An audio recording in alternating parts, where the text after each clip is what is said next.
Good morning, Okan. 8:34. Happy Tuesday to you. You know, I sit around and I wonder sometimes, what's going on up there? Yeah. What's going on upstairs? Up there in your brain, in Inside between those ears. The brainicles. That's up there. right. Someone who knows, Dr. Tim Royer, joining us this morning. Royer Neuroscience. You're a neuropsychologist. Yes, I am. What does that mean exactly? I haven't figured that out yet, but actually, it's somebody who analyzes the brain or studies the brain, measures the brain.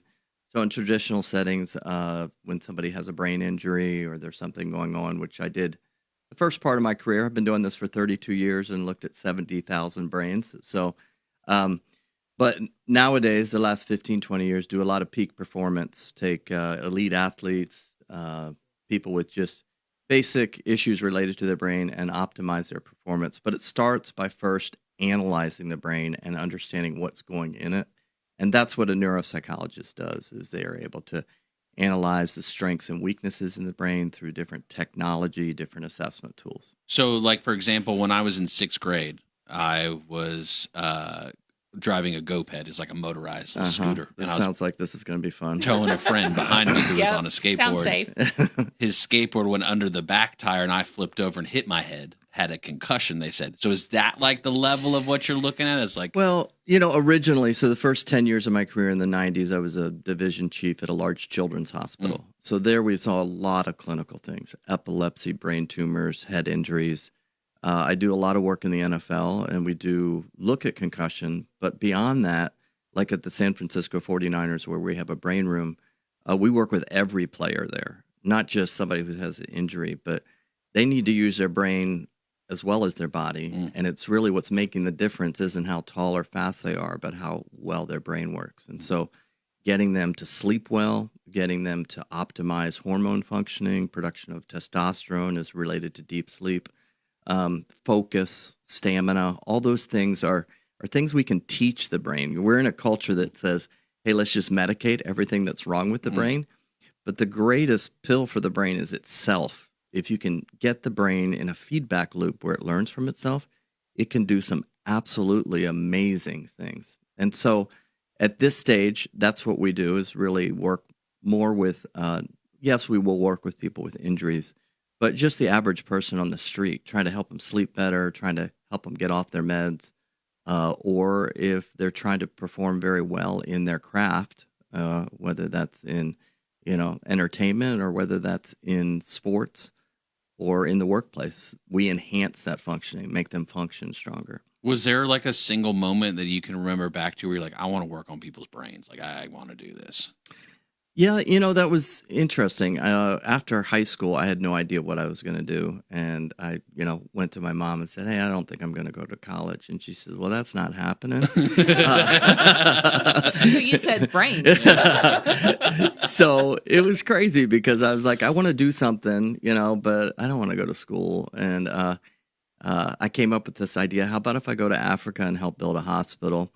And I wanted to learn how to do construction and stuff. And she agreed to that one. So that year in Africa, building this hospital at the end of the road in the middle of West Africa in the jungle, it changed everything about how I saw the world. And I said, you know, I need to be a part of helping people. I don't know what that's going to be. And through college, I danced around from major to major.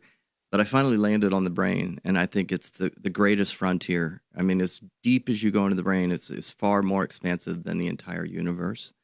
And even though I've seen 70,000 brains, it's still the most amazing thing that exists on the planet.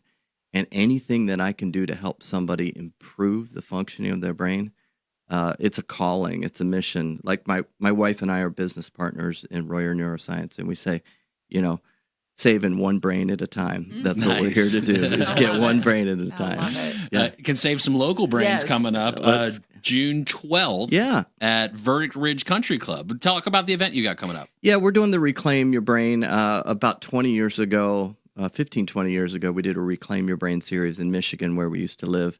Had a lot of athletes in and high-profile people, and it was really cool. It was 3 or 4 days, and just people loved it. And I thought, now that we moved down here, hey, let's start kind of opening them back up again. And so So this is the first of hopefully many of these that we do, but we live out there in that area in Denver, in VerdictRidge. So I said, hey, let's start here. And we're doing the free lecture. It's an hour long. You'll actually see a brain in real time. Yes, let's go. Yeah. So we'll hook Is it going to be your brain? Qualifiers, you have to have one. So I'm out. I have to check that first. But we'll literally hook up the brain to an EEG during this session, and you'll see in real time all the brain waves that are related to sleep, related to new ideas, creativity, brainwaves related to focus, and then the ones that cause us the most problems, the ones related to stress and obsessiveness and things that get us in trouble. The brain runs in all these different speeds, and the trick is getting those speeds to run in an optimal range, and we know that as being in the zone or being focused or being able to sleep well or having creative ideas. But you can see that and quantify that in real time. Okay, the way to deal with things isn't just looking at behaviors downstream, but to go upstream to the brain and look at the brain and see what it's doing. And many times the thing that you think is causing the problem isn't really that thing. It's something else. Like in attention disorders, a third of people with attention disorders actually have an underlying sleep problem. But you don't pick this stuff up unless you actually measure the brain. You have to look at the brain first. This might be a dumb question. Does the brain sleep, or no? Is it just like a different mode that it kind of goes into? Well, it goes in different speeds. So we primarily function off of about 35 hertz. And the first 12 are just designed to let us recover and rest. And so in order to sleep, we have to slow down into those.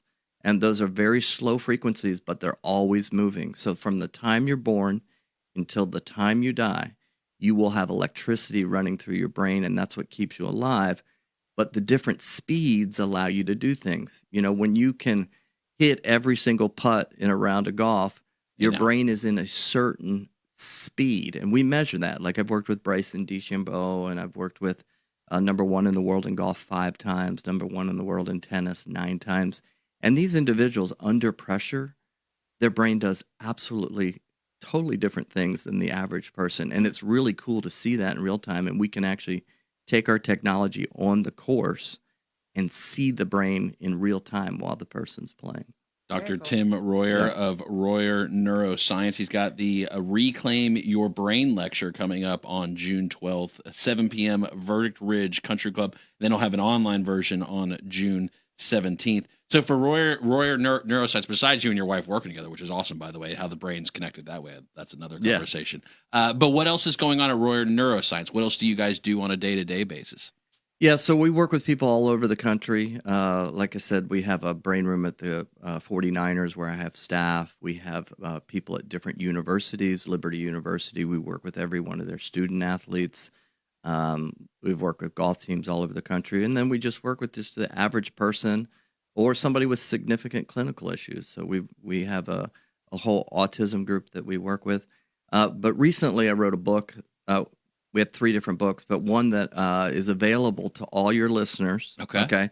All they have to do is go to RoyerNeuroscience.com, go down to my email down there, send me an email, and I'll send them a free book, but it's called Extinguishing Einstein.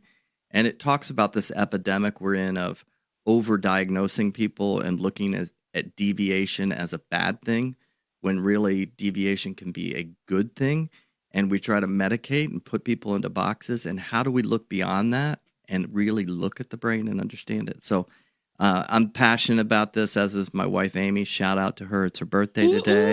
Birthday. Go, Amy. Put her on the birthday wheel. Yes. But the book is free this month, in the month of June. If you just send me an email, we're all about education. You need to learn why you're doing what you're doing.